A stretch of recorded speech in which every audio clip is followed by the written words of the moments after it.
นี่แค่ที่ ยาฮู ใหญ่ดีไปย่างต่อไอตัวหนึ่งเนาะย่างต่อได้ยิบหน้าพิมพ์หน้าอีกหน่องเลย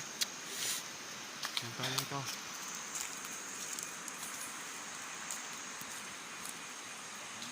เพาะวะ